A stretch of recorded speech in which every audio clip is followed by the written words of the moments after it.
जय Hind students, I hope कि आप सभी लोग स्वस्थ होंगे और आप सभी की प्रिपरेशन अच्छी चल रही होगी। यूपीएससी सिविल सर्विस मेंस 2024 अभी शुरू हुआ है और आज कौन सा पेपर रहा है इसके बारे में हम बात करते हैं। टाइम टेबल की जानकारी हम पहले ही आपको दे चुके हैं। इसके साथ ही हम फिर से भी बात कर लेते हैं, वो इसलिए जो स्टूडेंट नए हैं, जिनको इनके बारे में नहीं पता है, कम से कम उनको फिर से इंफॉर्मेशन हो जाएगा। तो देखिए, आज क्या है, 20 सितंबर 2024 फ्राइडे है। टाइम टेबल के अकॉर्डिंग सुबह के 9 बजे से लेकर के दोपहर के 12 बजे तक ये एग्जाम चला है और आज था पेपर 1, जिसे हम एसी का पेपर कहते हैं। एग्जाम में सेकंड शिफ्ट भी होता है, लेकिन आज जो पेपर है उसमें सेकंड शिफ्ट नहीं हुआ है, उसमें कोई पेपर नहीं है। तो आज केवल एक ही पेपर है। तो ऐसे ही आप लोग भी जब एग्जाम देंगे मेंस का, तो आपको पता हो कि जब एसी का पेपर होगा तो सेकेंड शिफ्ट में कोई पेपर नहीं रहता है। चलिए हम आगे बढ़ते हैं। इसके साथ ही पेपर कैसे आया था। पेपर में ये देख सकते हैं क्या लिखा हुआ है, निम्नलिखित खंड ए और बी प्रत्येक से एक विषय चुनकर 2 निबंध लिखिए। मतलब इसके 2 पार्ट हैं, part A and part B. दोनों में से एक एक टॉपिक चूज करना है और उस पर आपको ऐसे लिखना है।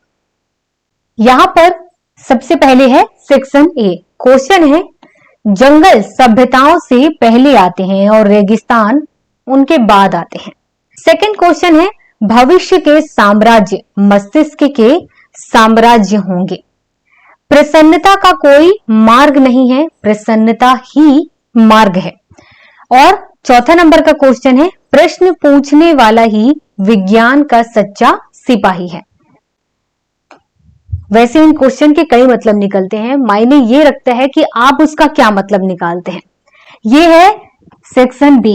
सेक्शन बी में 5 नंबर का क्वेश्चन है, सोशल मीडिया युवाओं में छूटने का डर पैदा कर रहा है, जिसके कारण उनमें अवसाद और अकेलापन बढ़ रहा है, fear of missing out.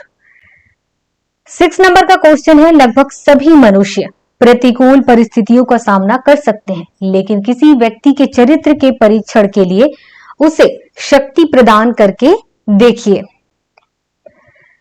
7वां number का क्वेश्चन है, व्यापक परिणाम वाले सभी विचार हमेशा साधारण ही होते हैं। 8वें नंबर का क्वेश्चन है, गलत होने की कीमत कुछ ना करने की कीमत से कम है।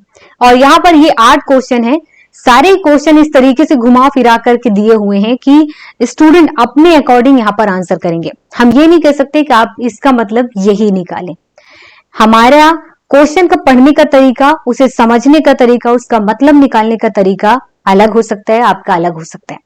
तो आपके अकॉर्डिंग जो हो उसे अपने कॉपी में लिखिए, क्योंकि किसी भी क्वेश्चन का आंसर एक तो होता नहीं है। सभी के तरीके, लिखने का तरीका, समझने का तरीका, आंसर देने का तरीका अलग होता है। तो उसी के अकॉर्डिंग आप आंसर करिएगा, नंबर भी उसी के अकॉर्डिंग मिलेंगे। तो आज के लिए केवल इतना ही। मिलते हैं नेक्स्ट क्लास में।